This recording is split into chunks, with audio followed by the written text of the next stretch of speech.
Okay, evening, everyone. Okay, my name is Nur Veronica Sofia. I'm staff nurse from Adela. Today, I will present a few topics about nursing procedure. The first one is BESO prevention and treatment. Okay, definition.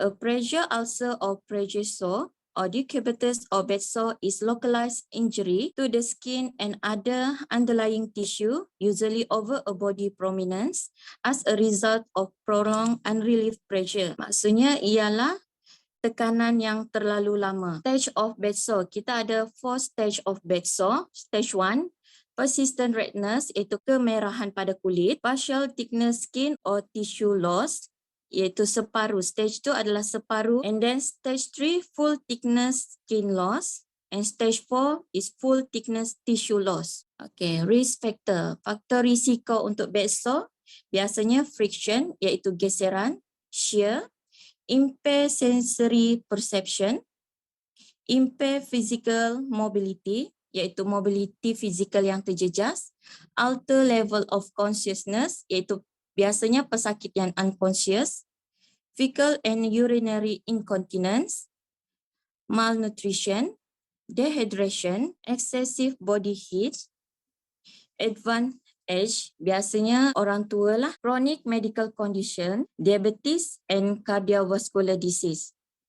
Ini adalah faktor risiko yang biasa dapat bed sore lah. Common site, tempat bed sore yang selalu kena, elbow, inner knee, back of head and ears, shoulder, lower back and buttocks, hip, inner knees and heel. At our center, bahagian yang paling senang kena kalau macam terlalu lama tekanan dia, iaitu dekat buttocks, hip and heel.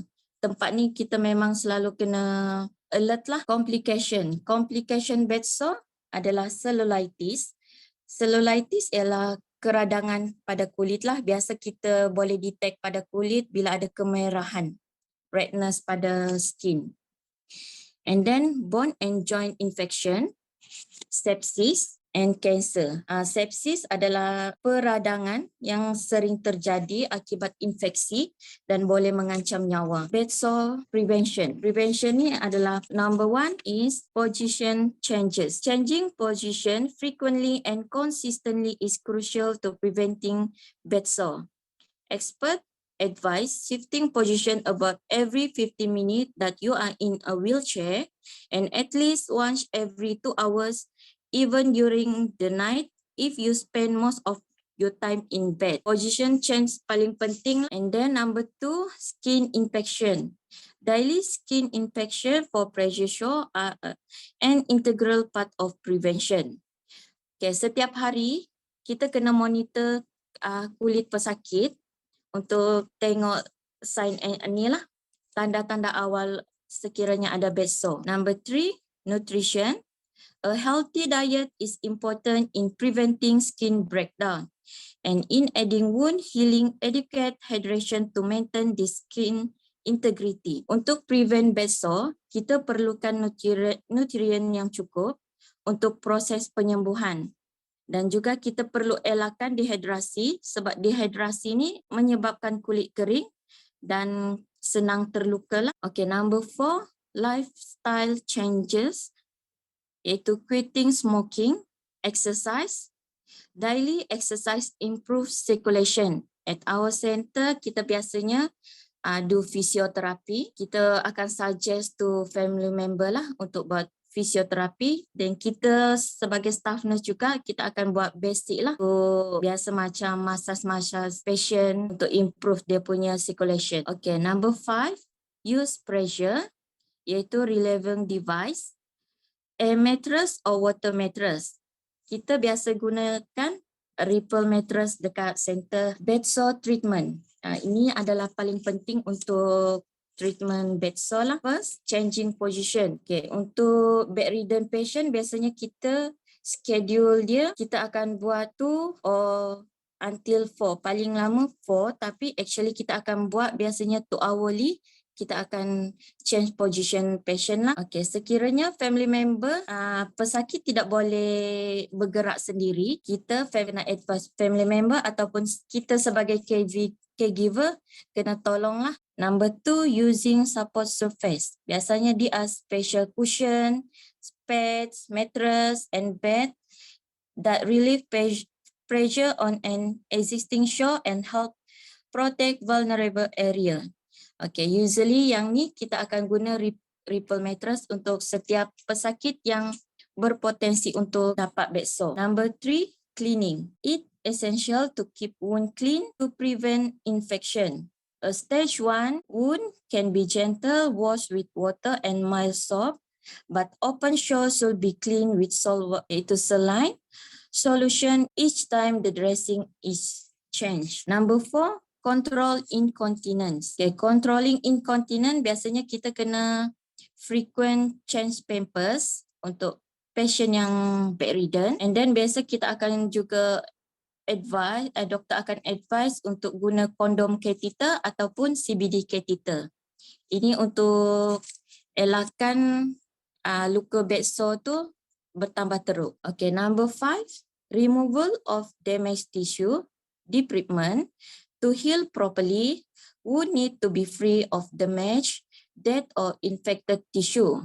Dekat our center biasanya untuk skin wound yang tidak cantik ataupun ada slough, doktor juga akan minta kita untuk buat wound debridement, sterile lah menggunakan blade. And number 6, dressing. 7, oral antibiotic, healthy diet and educating the caregiver. For a small, healthy looking wound, iaitu pinkish tissue, non-infected dry wound, we use normal saline or dermacin solution to clean the wound and then dress the wound with simple dressing or at most hydrocolloid dressing.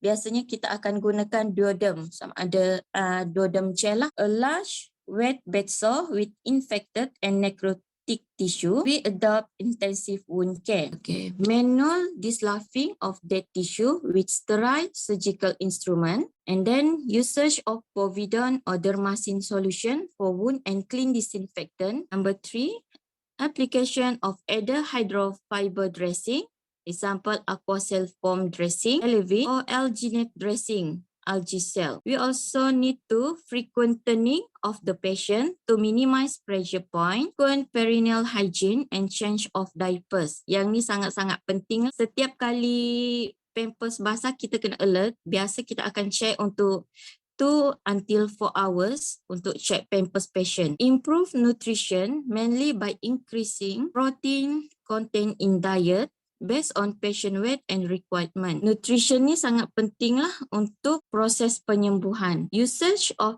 ripple mattress, usage of oral antibiotic, improve diabetes control untuk pesakit yang ada diabetik, and then improve circulation, iaitu kita kena biasanya appropriate well, kita biasanya fisioterapi yang akan buat lah, and untuk staff nurse kita akan buat simple and basic, contohnya massage patient.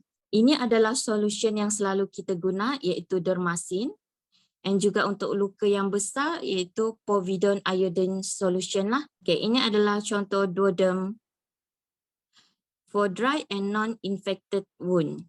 Ini yang biasa kita guna, yang doktor akan advise untuk kita guna for dressing. And then Aquacel. Aquacel biasanya kita guna untuk wound yang wet, sebab fungsi Aquacel ni dia boleh serap pas. And then Elevine. Kita teruskan kepada slide iaitu diabetic foot ulcer. Okay. Definition: an open sore or wound that occur in approximately 15% of patient with diabetes. Biasanya pesakit diabetes lah. Commonly located on the bottom of foot. Result from breakdown of the skin and tissue of the feet and ankle. Okay, kita biasanya ada 6 stage. Okay, grade 1, no open lesion. 1, superficial ulcer. Grade 2, deep ulcer. Grade 3, abscess, dia sudah ada abscess. And then grade 4, gangrene, separuh daripada. And then grade 5, gangrene entire foot. Biasanya kita dekat center sebelum ni ada patient yang macam ni. So untuk gangrene yang fully punya ni biasa akan buat amputation lah. Risk factor, present of neuropathy, damaged nerve, lack of sensory, present of peripheral vascular disease or poor blood flow, present of foot deformity, diabetic duration, inappropriate footwear, penggunaan kasut yang tidak sesuai, nail pathology, prolonged standing and walking untuk mereka yang berdiri dan berjalan terlalu inilah. Type of occupation. Biasanya occupation ni yang selalu dapatnya security, promoter ataupun tukang jahit lah. Sign and symptom. Any changes to the skin or toenails including cut, blister, calluses or sore. And then discharge of fluid or pus. Foul smell, iaitu kita akan bau busuk. Pain and swelling, pesakit akan rasa sakit dan kaki membengkak. Redness, burning and skin discoloration. Skin discoloration adalah perubahan pada warna. Prevention. Apa yang kita boleh buat untuk prevent? Check your feet daily for any irritation, skin tears, blister or open wound. Wash your feet daily, sama ada menggunakan soap and warm water. Dry feet gently with towel. Keringkan. Apply moisturizer to the skin of the feet after washing to keep skin hydrated. Trim toenail after washing feet when nails are sore. Do not walk barefoot or wear shoes without socks. Do not try to remove corn or calluses on your own. Do not warm your feet with a hot water bottle, space heater or foot spa. And then check your blood sugar level regularly untuk detect abnormality lah. Exercise regularly. Wear well-fitting shoes. Ini adalah prevention untuk diabetic foot ulcer lah. Treatment. Treatment yang biasa kita buat untuk diabetic foot ulcer, wound debridement, iaitu remove dead skin and tissue. Medicine, apply to the infected wound. Example, kita Duoderm gel or Aquacel. Antibiotic, oral antibiotic for mild infection. For example, amoxicillin and cephalexin. And then we also give painkiller, help to reduce pain, example, tramadol and Voltaren. And then dressing, clean with normal saline and dermazine or povidone solution. For wet and infected diabetic foot ulcer, need to apply Aquacel and Evelyn dressing also. Next, iaitu procedure nasogastric tube insertion and care. Introduction. Nasogastric tube is flexible rubber or plastic tube pass through the nose down through the esophagus and into the stomach. Purpose, to provide feeding, to irrigate stomach, gastric lavage, for decompression, to administer medication, to administer supplement fluid, and to monitor gastrointestinal bleeding. NGT ni kita biasa juga selalu ada dekat kita punya center. Kita biasa nak highlight to monitor gastrointestinal bleeding. Biasanya kita boleh monitor ni bila kita aspirate. Kita akan aspirate residual yang mana dia punya warna iaitu coffee ground. So kalau kita aspirate coffee ground, warna coffee ground, so kita kena inform lah, maybe itu adalah sign of intestinal bleeding lah, ada internal bleeding. Indication untuk nasogastric ni untuk patient yang unconscious ataupun koma, patient with psychosis iaitu ada masalah psychiatric, swallowing difficulty, susah untuk menelan, recurrent episode of aspiration, and then chronic infection and anorexia nervosa. Ini adalah indication untuk NGT. Okay, equipment, peralatan yang biasa kita perlukan. Okay, Ryle's tube, size according to patient lah. Kita biasanya ada size 14, 16 and 18. Okay, and then lubricant jelly, a cup of water, pH paper, surgical tape, pair of disposable glove, 50 cc catheter tip syringe and stethoscope. Ini adalah peralatan yang biasa kita sediakan sebelum melakukan prosedur NG tube lah. Okay, prosedur step insertion of Rayleigh tube. Okay, pertama kita perlu introduce yourself and explain to the patient. Kita kena kenalkan diri kita and explain apa prosedur yang kita nak buat untuk kepada pesakit. And then give privacy to maintain patient dignity. Kita akan tarik blue screen lah. Position patient iaitu sitting upright with a pillow under the head and shoulder, and then wash your hand. Take NG tube, estimate the length of insertion. Biasa kita akan ukur from the nose, around the ear and down to below the left costa lah. And then kita boleh lubricate the tip of the knee. And then bila kita dah ukur, kita tapkan bahagian hujung ni lah, remark with tape. And then lubricate the tip of NG tube. Kita gunakan biasanya jelly lah, KY jelly. And then next, gently insert the NG tube into the nostril. Once the tube reaches the nasopharynx, put patient head lower slightly, and then advance the tube to desired length. Instruct patient to swallow as the tube advance. Biasa masa masukkan NG tube tu, kita akan bagi tahu patient untuk swallow. Telan bagi senang raise tube masuk. And then inspect patient mouth for evidence of falling. Kita boleh minta patient untuk buka mulut untuk patient yang alert lah. And then check the tube, aspirate, sama ada kita aspirate, use stethoscope, pH paper or monitor bubbling at the end of the tube. pH paper biasanya kita akan ambil sedikit daripada NG tube tu. Dia punya biasanya kalau pH dia 1 until 5, so it's consider NG tube memang sudah ada di stomach lah. And then secure the tube using is nurse responsibility. Okay, nurse responsibility. Oral care. Clean the mouth every day. Use the mouth gargle solution. And then wet the lip and oral cavity. Use wet gauze to moisturize the lip. Biasanya kita akan buat oral care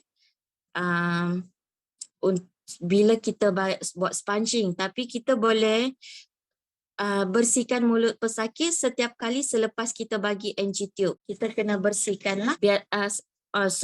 Setiap kali kita bagi feeding, kita boleh bersihkan mulut pesakit lah untuk oral care.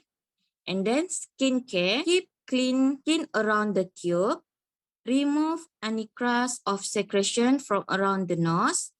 And then when remove tape, use adhesive remover to avoid skin damage.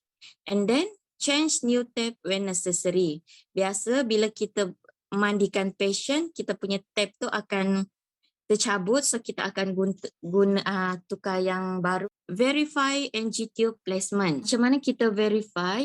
Itu macam yang saya ceritakan tadi, iaitu aspirate, use stethoscope. Stethoscope ni kita dengar bunyi dekat stomach.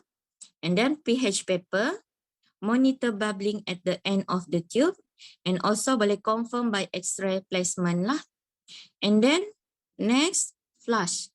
Need to be flushed at least daily with 30 until 50 cc of plain water to prevent clog. Biasanya kita akan tengok tube kita tu bersih daripada susu lah untuk prevent. Okay, next, risk and complication. Ini adalah complication untuk NG tube feeding, NG tube lah. Aspiration. The main complication of NG tube include aspiration and then discomfort. A conscious patient may feel a little discomfort untuk patient yang conscious lah. And then trauma. Can be injured the tissue inside sinus throat and esophagus or stomach. Masa kita masukkan, mungkin akan terjadi kecederaan lah, sedikit kecederaan. And then wrong placement. Okay, iaitu NG tube into the lungs. Ini juga boleh terjadi sebab tu kita perlu check sama ada NG tube tu betul masuk dekat stomach ataupun tidak. And then nausea and vomiting due to rapid feeding of pure gastric emptying. And then diarrhea. Complication dia diarrhea biasanya disebabkan type of feed or gut infection. Biasanya juga jenis susu yang kita beri kepada pasien mungkin tidak sesuai dengan pasien, boleh menyebabkan diarrhea. Okay, next topic, PEG tube care. Okay, introduction. A PEG, percutaneous endoscopic gastrostomy. Feeding tube insertion is the placement of the feeding tube through the skin and the stomach wall. It goes directly into the stomach. Okay, PEG feeding insertion is done in part using a procedure called endoscopy. Okay, next. Method of PEG feeding. Okay, biasanya untuk masukkan PEG itu kita tidak akan buat dekat center, tapi kita akan bagi feeding lah. So Sofia akan terangkan method of feeding. Okay, feeding can be given in 3 different way. Using a pump, using a gravity drip, and using a syringe. Okay, pump used for continuous or intermittent feed, where the formula is given without stopping over 8 to 24 hours. Okay, pump ni biasanya guna infusion pumps. So dekat center biasanya kita tak gunakan method ni lah. Mungkin dekat hospital biasanya guna ataupun dekat rumah. Tapi biasanya guna method ni dekat hospital. And then gravity drip is used to give large amount of formula over a shorter period of time, usually 4 to 6 times each day. Okay, gravity drip ni biasanya kita gunakan ada bag untuk isi susu, and then kita akan bagi melalui feeding ni lah, tubing. Selalunya kita guna adalah feeding using a syringe. Is the fastest method where is large amount of formula are given at a time. Feeding using a syringe or gravity drip can be also called bolus feeding. Okay, kita biasanya selalu guna syringe untuk bagi PEG inilah, PEG feeding. Bolus feeding procedure. Okay, prosedur yang biasa kita ni, step 1, assemble all equipment, iaitu prescribed formula, feed container, drinking water, and then feeding syringe, iaitu 50 cc syringe, and measuring cup. Okay, step 2, wash hand well with soap and water. Kita kena cuci tangan sebelum memulakan prosedur lah. And then next, step 3, introduce yourself. Kita kena kenalkan diri kepada pesakit.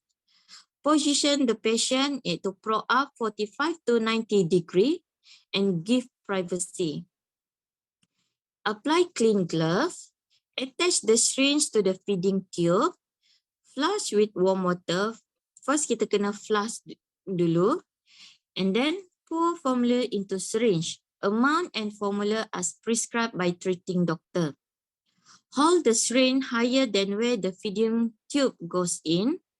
Kita kena tinggikan syringe daripada tube lah. Okay, try not to let the syringe get empty before refilling it, as air will enter the stomach. Okay, kita kena pastikan syringe itu sentiasa ada susu untuk elakkan daripada udara masuk ke dalam stomach. Take at least 50 minutes to give a feed. Next, when finished, flush the tube with the prescribed amount of water And then disconnect the syringe and recap the feeding tube. Clean and replace the article. Wash your hand and documentation. Documentation selepas ni iaitu care of the PEG site. Ini cara untuk penjagaan site PEG. Daily assessment. Setiap hari kita kena assess bahagian PEG site. Site for sign and symptom of the infection. Contohnya seperti redness, swelling and pain, or drainage ataupun discharge. Small amount of serous drainage and redness is normal. And then site should be cleaned twice daily with saline for the first week. Tubes should be rotated with each cleaning. Kita bersihkan area tu iaitu clean, rotate lah dengan cara pusingan. And then split non-adherent dressing should be changed with cleaning.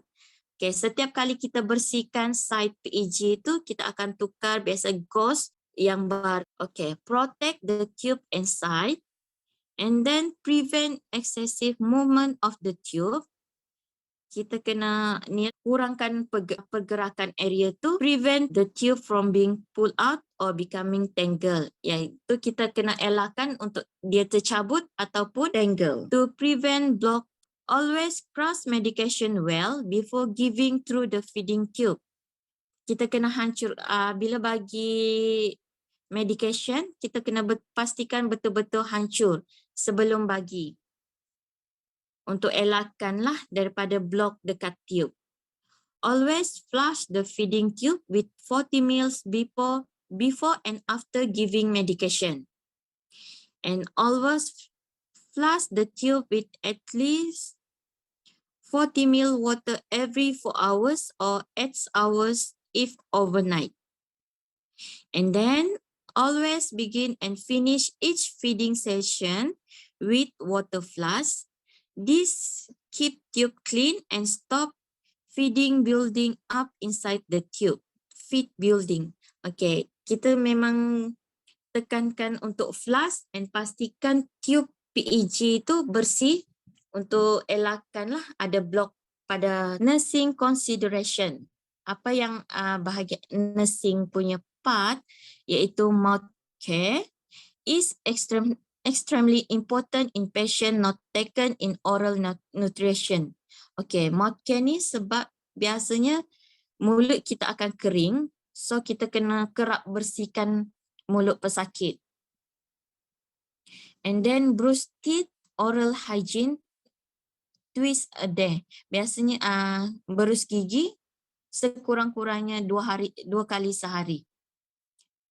And then keep mouth moist, gargle with mouthwash, wet with soap gauze. Okay, untuk patient yang alert, kita boleh minta dia gargle. Tapi untuk yang tidak alert, kita kena bersihkanlah menggunakan gauze. And then apply lip balm, iaitu Vaseline to maintain lip moist and to prevent lip crack lah.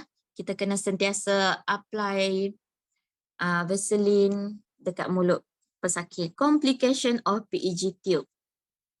Major complication iaitu bleeding from PEG tract, and then aspiration pneumonia, internal organ injury, more likely colon and small bowel is at risk during PEG placement. And then buried bumper syndrome cause ischemic necrosis of the gastric wall and subsequently migration of the tube toward the abdominal wall. And then the tube become dislodged anywhere between the gastric wall and the skin along the PEG. Minor complication iaitu granuloma formation, local wound infection, and then peristomal leakage, and tube dislodgement, iaitu tube tu boleh tercabut lah, come out from placement. Okay, next topic iaitu bladder catheter care. Definition: cleansing the urethral matters, the skin surrounding the catheter insertion site and perineum for patient with retention catheter who are bedridden to promote patient comfort, to reduce chance of the developing urinary tract infection. Okay, biasanya kita CBD ni biasanya bedridden patient lah.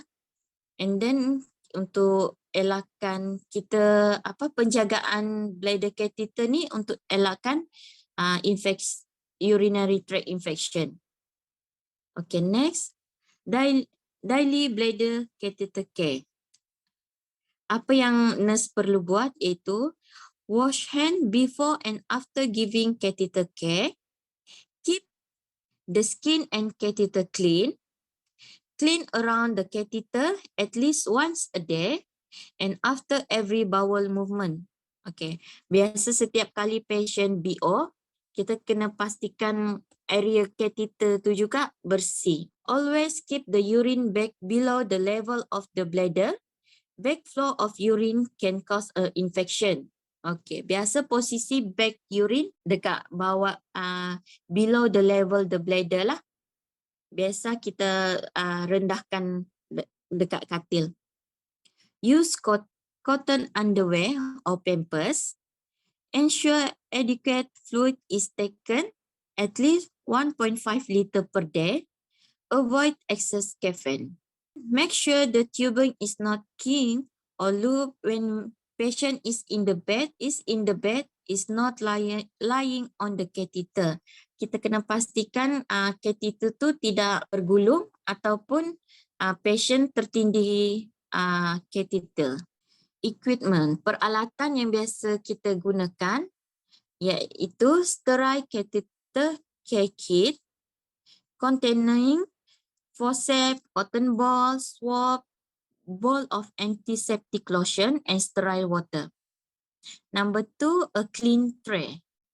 Peralatan biasanya clean washcloth or towel, antiseptic lotion, normal saline, Macintosh, antibiotic ointment, clean glove, drapes, iaitu biasa kain yang untuk kita tutup dekat bahagian perineal tu lah, kidney tray. Okay, next, procedure. Okay, procedure yang akan kita biasa buat, prepare and gather necessary equipment and supply. Explain procedure to patient, introduce yourself. Okay, ini adalah pertama yang perlu kita buat, iaitu kita kena terangkan prosedur kepada pesakit and then kita kena kenalkan diri kita juga. Provide privacy for maintain patient dignity. Biasa kita akan gunakan blue screen untuk privacy lah. Wash hand to reduce microorganism transmission. And then position patient. Untuk female, dorsal recumbent position with leg flex. Iaitu kalau perempuan sedikit kangkang lah. Okay, untuk male, supine position. Okay, and then place waterproof pad ataupun Macintosh and draw sheet under patient for protect bed linen from soiling. Kita akan letak di bawah batok patient tu Macintosh untuk elakkan daripada linen kita kotor. Drape sheet over patient exposing only perineal area for prevent unnecessary expose of body part. Okay, ini yang kita akan letak, just kita akan post yang kawasan yang kita ni sajalah, perineal area sahaja. And then donning PPE, sterile glove, mask and apron. Expose the urethral matters with non-dominant hand. Okay, non-dominant hand tu female, kita akan guna tangan yang dominan. Gently retract labia to full expose urethral matters and catheter insertion site. Kita akan buka macam ni dekat untuk female lah, untuk kita supaya kita senang untuk lihat tempat untuk kita insert catheter. And then maintain position of hand through procedure. Kita kena maintain tangan kita yang non-dominant lah. Untuk male, retract foreskin if patient is not circumcised and hold penis.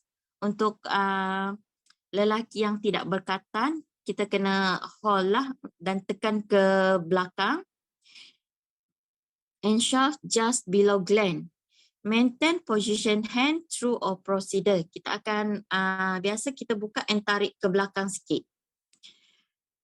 Assess urethral matters and surrounding tissue for inflammation, swelling or discharge. Note amount, color, odor, consistency of discharge. And then ask patient if burning or discomfort is felt. Kita akan assess dulu bahagian tu kalau ada perubahan warna ataupun kemerahan, ada bau, ada keluar discharge, and then tanya patient lah kalau ada apa-apa patient rasa discomfort. And then clean perineal tissue. Okay, untuk female, use clean cloth, soap and water, clean toward anus. Kita akan dari atas ke anus lah, daripada bahagian ni ke anus. Cleanse catheter first, then meatus, labia minora and majora. Be sure to clean each side and dry area well. Okay, biasa kita akan bersihkan bahagian labia minora and majora. Kita akan guna satu cotton untuk setiap ni lah. Setiap kali kita bersihkan. Untuk male, cleanse catheter first and then clean from urethral matters till gland in penis in circular motion, iaitu dalam pusingan memusing. Kita akan bersihkan penis dengan cara pusingan. And then reassess urethral matters for any discharge. And remove clean glove and wash hand. Done sterile glove. Clean the perineal area with disinfectant. Okay, for female, retract labia and wipe using sterile cotton. Swab deep in antiseptic solution from center to peripheral. Instruct stroke from front to back. Okay, daripada ke depan ke belakang. Using one cotton ball for each stroke. Kita gunakan setiap kali kita bersihkan satu cotton ball. And then untuk di sebelah juga macam tu juga. And then for male, retract foreskin, wipe using swab from center to periphery in circular stroke lah. Macam yang saya cakap tadi dalam pusingan, bersihkan dalam pusingan. Okay, next, repeat the previous step using cotton swab, soak in sterile water or normal saline. And then apply antiseptic ointment at urethral matters and all along 2.5 cm of catheter. And then place patient in safe and comfortable position. And then remove glove, dispose of contaminate supply and wash hand. And then documentation lah. Emptying the bag. Okay, cara kita untuk kosongkan urine bag. Urine can be empty into a container or the toilet. It may need to be measured. Okay, urine untuk biasa ada yang patient alert dan boleh kita bawa pergi toilet, kita akan buang dekat toilet. Tapi bagi patient yang bedridden, kita akan guna ni lah container. Kita akan measure dia punya amount. And then always wash your hand and apply glove. Without touching the tip of the drainage spot, open the valve. Buka dia punya bahagian valve lah. Let the urine drain into the container or the toilet. Do not let the tube touch anything. And then clean the end of the spot with water and tissue. Bersihkan yang bahagian ujung dengan menggunakan air ataupun tisu, close the valve and dispose of the urine, remove glove and wash your hand, record how much urine empty if necessary. Untuk patient yang ni kita perlu record lah amount urine. Okay, next. Changing the urine bag. Ini juga perlu kalau kita nampak urine bag ni kotor ataupun bocor. So, kita perlu tukar urine bag yang baru. Get a new bag. Wash your hand and apply glove. Remove the old bag, taking care not to allow the catheter and the end of the tube to the bag and attach, ensuring the valve is in the closed position. Okay, pastikan valve dekat urine bag tutup lah. Remove glove and wash your hand. Okay, next. Okay, next topic iaitu stomach care. Introduction. Okay, a stoma is an opening on the abdomen where a small portion of your intestine will have been brought to the surface of your belly and sealed in place. Okay, kita punya usus akan dikeluarkan dekat open ni lah, stomach. This type of operation normally happen if you have an injury or disease in the bowel and allow your body to expel feces in a different way. A bag is then worn over the stoma to collect any waste.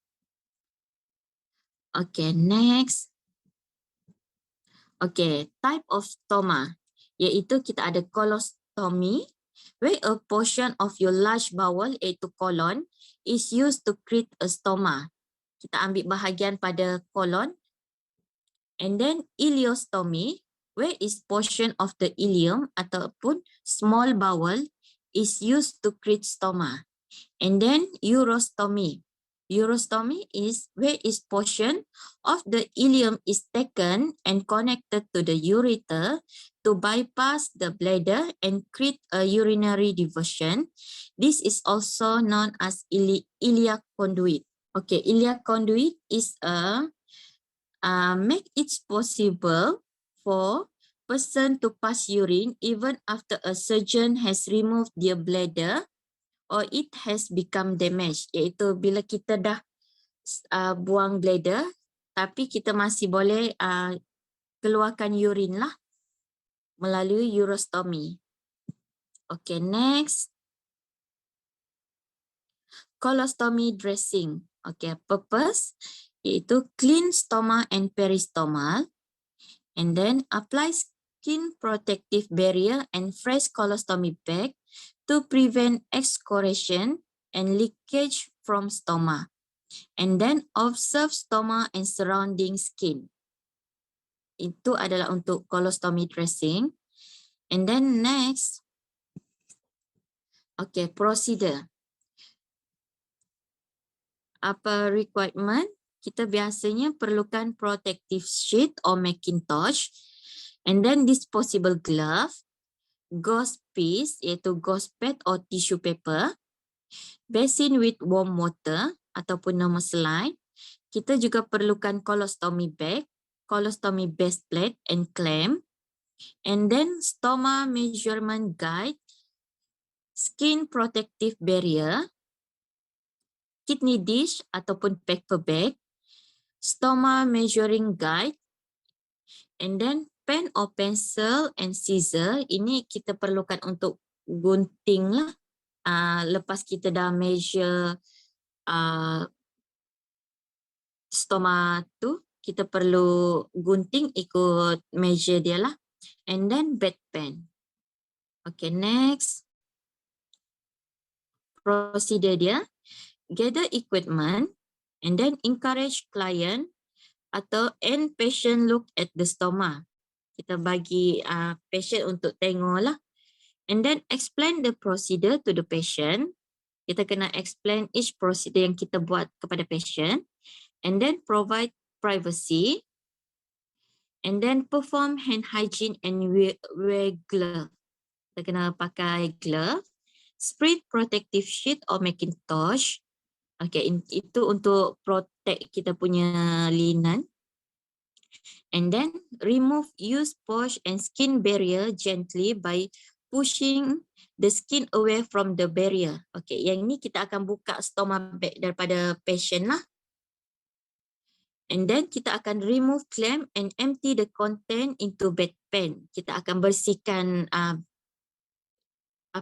pouch stoma tu, and then rinse the pouch with tepid water or normal slide. Kita akan bersihkan pouch bag stoma tu lah, and then discard the disposable pouch in paper bag. Okay, next. Observe stoma for color, swelling, trauma and healing. Stoma should be moist and pink. Okay, masa kita buka stoma pouch, kita akan nampak lah, kita akan observe kalau ada macam abnormality, contohnya ada swelling ataupun tengok stoma ni sepatutnya moist and pink. And then cover stoma with a gauze paste. Clean peristoma region gently with warm tap water using gauze pad, and don't scrub the skin dry by patting the skin. Kita kena bersihkan, kita tap-tap gitulah menggunakan gauze pad. And then remove gauze and clean stoma with gauze. Take the stoma set, iaitu colostoma base plate. Make hole according to the size stoma. Cut by using a scissor. And then apply skin barrier surrounding peristoma, iaitu apply colostomy base plate, then apply colostomy back pouch, and clamp at the below colostomy back pouch lah. Kita akan pasang colostomy base plate, and then back pouch dia, and then kita akan clampkan dia punya back pouch. Okay, and then kita akan remove glove.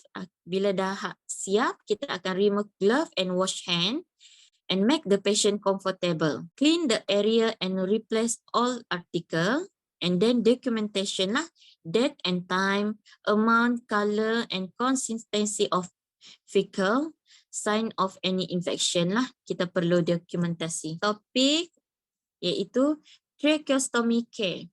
Ini prosedur juga biasa kita jumpa dekat center. Okay, definition and objective. Tracheostomy care include changing of inner tube, cleaning the tracheostomy site, and changing dressing around the site. Objective to maintain a clean, dry tracheal stoma, thereby reducing the risk of infection and or tissue damage. Okay, next. Equipment, peralatan yang perlu kita sediakan iaitu dressing set, clean container and kidney dish. Okay, inner tracheostomy ataupun inner tube. Biasanya patient memang ada standby extra inner tube lah. Normal saline, clean tape, clean gauze, scissor, and then PPE iaitu peg, glove and mask, and then cleaning swab. Okay, next. Procedure dia iaitu hand wash and use PPE to minimize cross infection lah. Explain to procedure to the patient to minimize patient anxiety and patient concern. Okay, ini adalah yang paling penting lah. Kita kena explain apa prosedur yang kita kena lakukan kepada patient untuk kita dapatkan concern dan juga kurangkan anxiety pesakit. Untuk pesakit yang conscious and alert. And then screen the bed area off to maintain patient privacy and dignity. And then prepare all equipment to reduce discomfort for the patient. Kita kena sediakan semua peralatan dekat patient lah. Unlock the inner tube and remove inner tube and gauze. Okay, kita akan remove the inner tube. And then hold tracheostomy tube stable and oxygen in place if applicable. Okay, with the patient neck slightly extended, this to ensure the safety is maintained and the risk of accidental decunulation is minimized. Kita kena elakkan daripada trachea itu tercabut. Clean stomacite with gauze and sterile saline if necessary and dry with gauze to maintain clean, dry, healthy skin. Okay, kita akan guna normal saline untuk bersihkan site tracheostomy and then observe for sign of infection, bleeding to ensure early detection of any abnormalities. Clean the inner tube with saline and then run under the tap water if necessary. Put in back inner tube. Selepas kita dah bersihkan inner tube, kita akan masukkan balik. And then apply clean gauze. Split sitting at the top to maintain clean dry skin around the stomacite. Okay, and then kita punya stomacite, kita akan letak gauze dekat area stomacite tu lah. And then apply clean security tape. The tape should be loose enough to put 2 fingers inside to minimize the risk of accidental discoloration. Okay, kita kena tapekan area untuk kita minimize. Okay, dia punya kita tak nak trachea tube tu tercabut. And then dispose all the dirty dressing and then documentation of dressing change. Any sign on infection should be report to senior staff or refer to doctor. Kita akan tengok sign of infection kalau macam ada redness ke ataupun dia punya flame bertukar warna macam warna hijau, itu ada sign infection jugalah. So kita kena report kepada senior staff ataupun refer to doctor. Next procedure is suctioning of tracheostomy. Objective of suctioning is removal of secretion from the airway to maintain an obstructed airway, allow for adequate air exchange and prevent airway infection. Okay, suctioning untuk kita clearkan airway lah. Kita tak nak ada, biasanya patient yang banyak phlegm, so kita perlu lakukan suction pada patient. Equipment dia, peralatan yang kita perlukan, suction unit iaitu machine, and then connecting tubing, suction liner, suction catheter according to size lah, distilled water, clean gauze, clean cup, PPE iaitu mask and glove, SpO2 machine, okay, standby untuk kita monitor SpO2 patient, and then oxygen apparatus for standby lah. Procedure, okay, first macam biasa we will explain procedure to the patient and screen the bed area off to maintain patient privacy and dignity, and then position patient comfortably with his or her head and neck well support. Dia kena support dengan bantal lah. Pastikan patient comfortable. And then wash hand and wear PPE to minimize cross infection. Assemble equipment at bedside. Ensure suction apparatus is working at proper setting lah. And then kita akan open the suction kit. Kita perlu maintaining sterility. And then fill the small clean container about halfway with distilled water. Connect the suction tube to connecting tube and then turn on the machine. Okay, if the patient has a cuff tracheostomy tube, check to see if the cuff is properly inflated. Okay, tracheostomy dia ada 2 jenis iaitu cuff and uncuff. Biasanya cuff ni dia ada cuff untuk prevent aspiration, and then gently insert the suction catheter into the tracheostomy opening.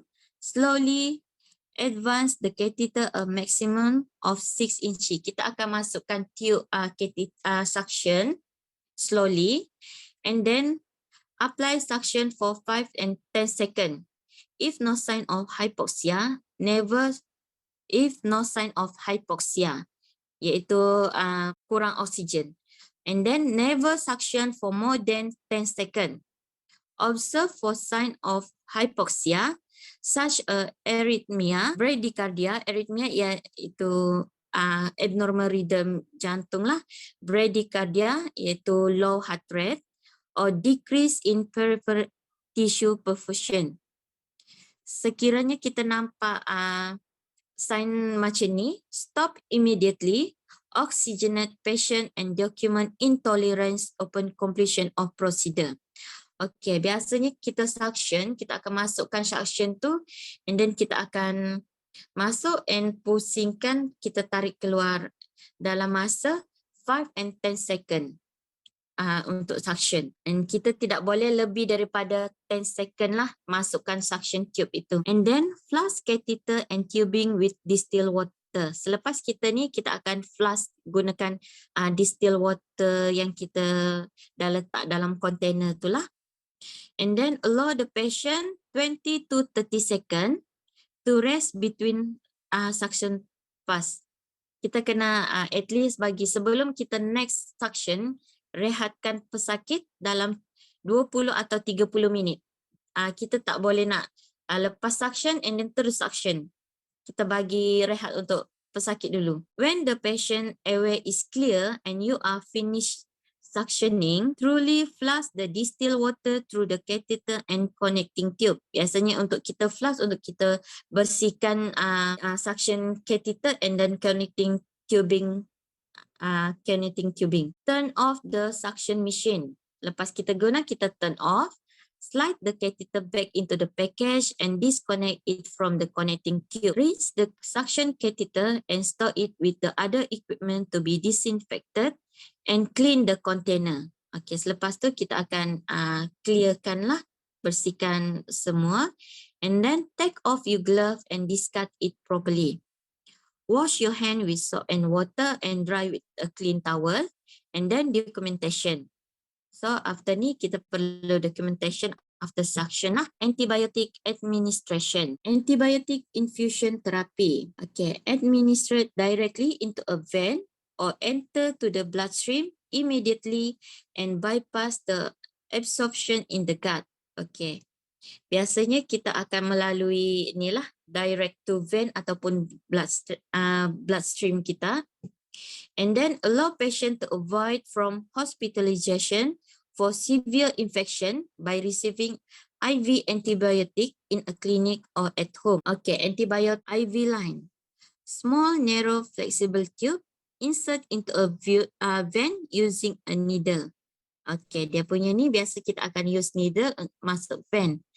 And then kadang kita akan biasa guna needle iaitu butterfly needle lah untuk macam masukkan antibiotik. Preparation. Okay, peralatan yang perlu kita buat untuk bolus injection, kita perlu sediakan medicine iaitu ensure valid prescription, sterile water for injection iaitu 10 cc for 1 ampule, and then heparin saline 5 cc, and then clean blue tray, hand sanitizer, 2 pair non-sterile glove, and then syringe 10 cc and 5 cc, 1 each.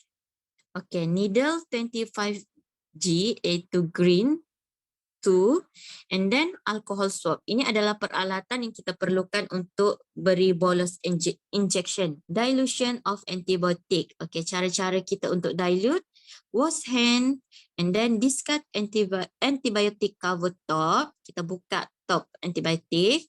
Wipe the top of antibiotic vial. Please do not touch the cover. Okay, bila kita bersihkan wipe, pastikan kita tidak sentuh cover dia. Open syringe 10 cc and connect with the needle. And then open water for injection 10 cc. Hold one hand. Kita akan hold one hand. And then draw up water for injection 10 cc. Discard the empty vial. Kita akan lepas dah ni, kita akan discard the empty vial. And then push green needle on water syringe into antibiotic vial. Kita akan masukkan distilled water tu. And then first push 5 ml first. And then allowing to plug to recoil before another 5 ml. Okay, kita akan masukkan perlahan lah. And then remove needle and syringe from vial. And then recap the needle and keep in the clean tray. Remember, do not use your hand to recap to prevent needle prick. Biasa kita tidak akan sentuh needle lah. kita akan terus recap sahaja tanpa menyentuh. Okay, shake the antibiotic vial continuously in the palm of the hand of 60 seconds. So kita akan gosok macam ni untuk kita bagi antibiotik tu bercampur lah. Allow the antibiotic vial rest for further 15 seconds. And then pick up the vial and check the clarity and color. Kita kena check. And then take the syringe and change the needle. Draw 10 cc air into the syringe. Push in 10 ml air into vial and allow plugger to recoil by itself. Kita akan biarkan dia akan sedut sendiri. And then remove the needle from the vial. Discard the vial, place loaded syringe and sheet needle array in a blue tray. Kita akan simpan dekat blue tray. Syringe dan needle yang kita dah guna. Place alcohol swab in the tray and then discard the glove. Take the tray and prescription to the patient. Disinfect your hand and then wearing new pair of disposable gloves. Clean connector of IV line using a alcohol swab. Sebelum kita kena clean dulu connector lah, biasa untuk IV drip tu lah. And then administer antibiotic at least 1 or 2 minutes. Ensure there are no pain during injection. Kita akan give slow bolus if pain, and then always check the IV line to detect any inflammation.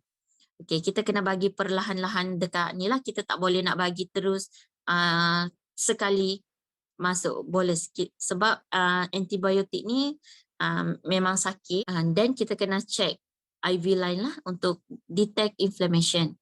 And then detach empty antibiotic syringe from connector, ensuring not to touch connector key part. Drop the empty syringe. Okay, and then flush IV line with heparin saline or normal saline 3 or 5 ml before and after antibiotic administration. Biasanya heparin ni sebelum kita bagi antibiotik, kita akan flush dulu untuk check if kita punya IV line tu okay. And then selepas give antibiotik pun kita akan flush juga. And then ensure there is no immediate reaction. Contohnya, please stop immediately if any reaction present during administration. Biasanya allergic reaction lah. Kita kena stop. Kalau macam kita nampak ada allergic reaction, kita kena terus stop. Kita tak boleh nak continue bagi antibiotik ni. Okay, peralatan untuk kita check iaitu medicine. Ensure valid prescription. Kita kena pastikan prescription tu betul daripada doktor. Normal saline 100 cc. Ini biasanya untuk antibiotik yang kita bagi melalui dekat IVL ni lah. Normal saline punya. Kita akan flush antibiotik inside the normal saline. And then prepare a heparin saline 5 cc. IV giving set or infusion set. Clean blue tray or hand sanitizer. 2 pair non-sterile gloves, and then syringe 10 cc and 5 cc, 1 each. And then we need needle 25G green color, 2, and alcohol swab lah. Okay, disinfect your hand and wearing pair of glove. Kita kena basuh tangan lah. Kita basuh tangan and then go. After loaded syringe with antibiotic, push the medicine into 100 cc normal saline. Take IV set, infusion set, connect to 100 cc normal saline with antibiotic. Clean connector IV line using alcohol swab. Kita kena bersihkan connector IV line tu lah. Connect the giving set to IV line. Okay, kita ini ialah 100 cc normal saline yang kita dah masukkan antibiotik untuk kita connect dekat IV line. And then administer antibiotic slow infusion 30 minutes to 1 hours. Biasanya untuk habiskan 100 cc normal saline perlu masa 30 minutes to 1 hours. And then detach empty antibiotic bottle from connector IV line and ensuring not to touch terkipat. Okey. Bila dah habis 10cc tu kita akan detach lah, kita akan buka remove the antibiotic bottle and then drop empty bottle. Flush IV line with heparin saline or normal saline 3 and 5 ml before and after antibiotic lah. Ini same macam bagi bolus tadi. Bolus and then ini IV line juga sama, kita perlu flush dengan heparin saline or normal saline. And then ensure there is no immediate reaction. Okay, Sam, please stop immediately if any reaction present during any administration lah. Okay, this next topic. Saya rasa ni last topic. Apa yang kita perlu tahu tentang medication, iaitu medication brand name and generic name. The medication used for, medication ni untuk apa, and then how does medication work, macam mana for what, and then when should medication taken, for how long should medication be taken, and then how long does it take the medication to work, possible side effect, what warning are print on the medication package. Ini adalah tentang ubatan, ubat yang perlu kita tahu. Assessment related to medication administration. Okay, macam pemberian ubat ni memang penting, kita memang akan selalu guna, so benda ni memang sangat-sangat penting untuk kita tahulah. Untuk pre-administration, check vital sign before administer cardiac medication, contohnya blood pressure and heart rate. For example, tap digoxin and tap amlodipine. Okay, sebelum kita nak serve ubat, biasanya ubat blood pressure ataupun ubat jantung, kita kena check dulu vital sign. And then kita juga perlu check heart rate. Contohnya tap digoxin ni, sebelum kita serve, kita perlu check dia punya heart rate. Heart rate ni kita perlu bahagian apical heart rate, iaitu bahagian chest heart rate kita. Biasanya kita akan dengar menggunakan stetoskop lah, supaya kita akan dengar clear bunyi jantung. So kalau macam normal rate untuk ni ialah 60 hingga 100. Kalau lower abnormal, so kita tak boleh nak serve ubat digoxin. Begitu juga dengan ubat hypertension.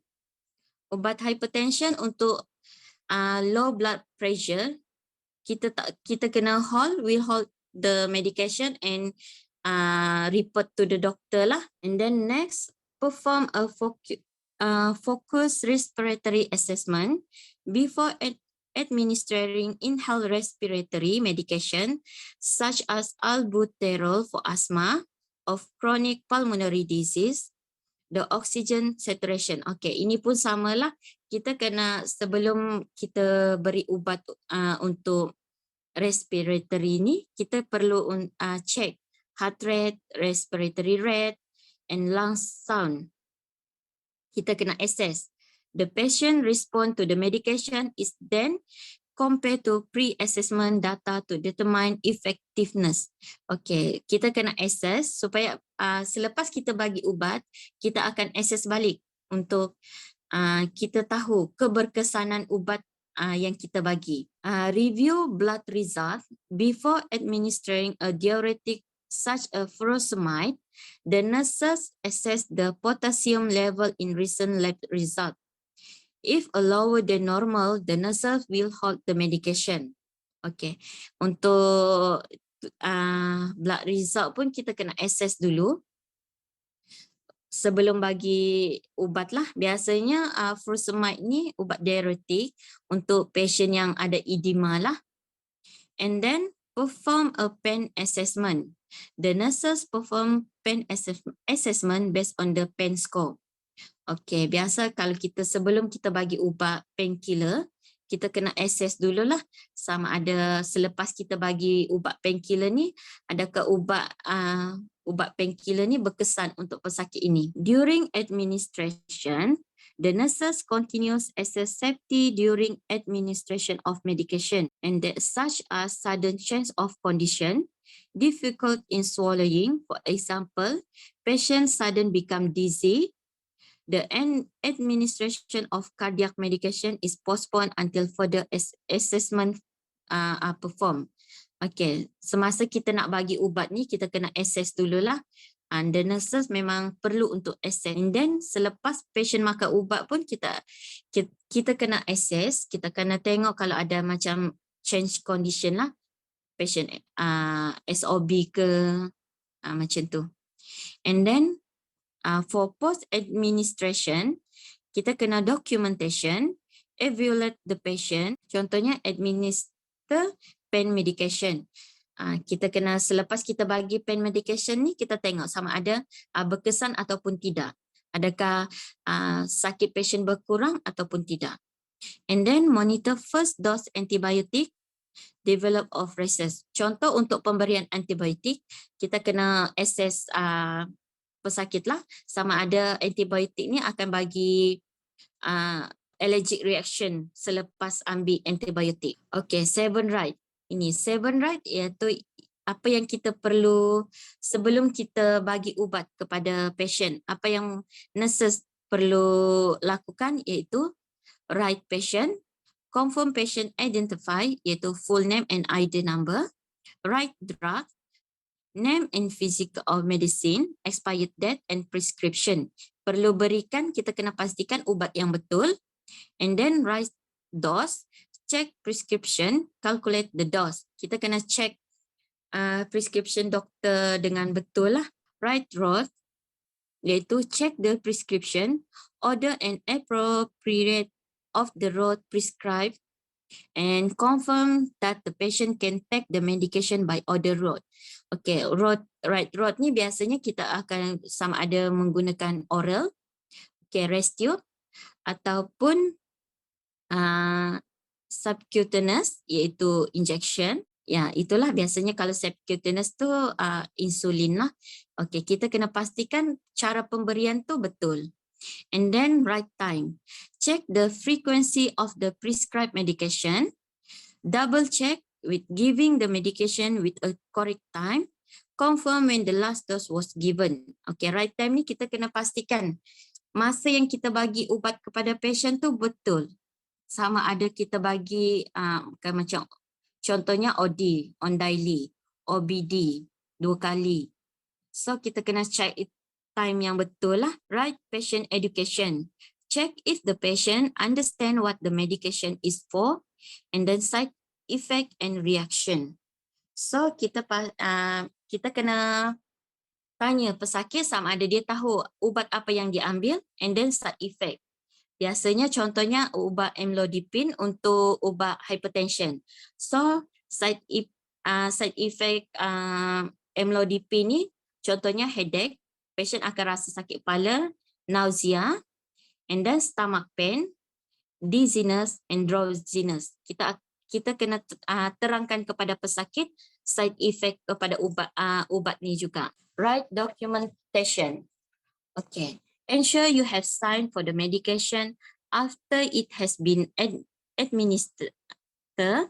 Ensure the medication is prescribed correctly with a start and end date if appropriate. Okay, kita write documentation ni. Contohnya ubat antibiotik. Doktor order bagi ubat antibiotik 7 days. So kita kena pastikan kita dokumen kita bagi ubat yang betul. So first date and end date.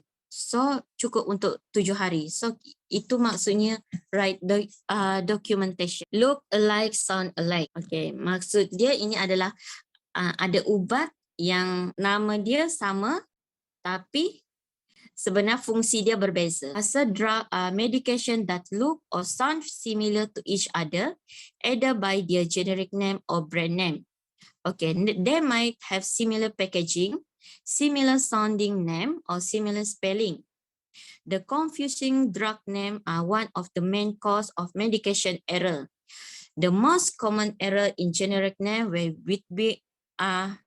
between Okey, ini adalah contoh-contoh ubat yang hampir sama, tapi actually dia ubat yang berbeza lah. Madopa and metildopa. Metildopa. Okey, Medopa ni ubat untuk Parkinson. Metildopa ni biasanya untuk metildopa ni ubat hypertension. So dia punya nama spelling tu hampir sama, tapi ubat kegunaan dia satu untuk Parkinson dan satu untuk hypertension. And then amlodipine dengan felodipine. Dua-dua ubat ni adalah untuk hypertension lah. Enalapril and then perindopril juga ubat hypertension. Zantac and Xanax. Dia macam sebutan dia hampir sama tapi kegunaan dia berbeza. Okey, Zantac adalah ubat untuk gastrik and then Xanax biasanya digunakan untuk anxiety ataupun untuk panic disorder lah.